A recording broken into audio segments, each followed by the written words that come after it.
Hello everyone, welcome to my channel.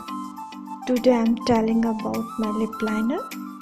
You can use your lip liner like a matte lipstick.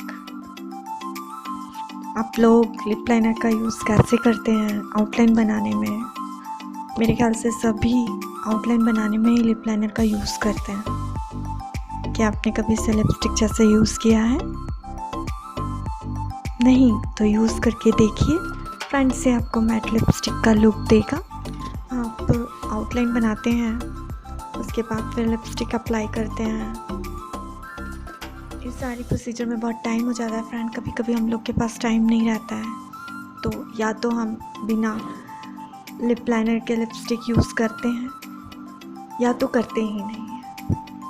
Friend, अगर आप किसी कारण से lipstick use नहीं कर पा रहे हैं तो आप लिप लाइनर को बेझिझक यूज़ कर सकते हैं लिपस्टिक के बदले। फ्रेंड्स, आप किसी अच्छी सी कंपनी का लिप लाइनर खरीदिए और उसे लिपस्टिक की तरह बेझिझक यूज़ कीजिए। ये आपको बहुत अच्छा लुक देगा, बिलीव। Let's watch it.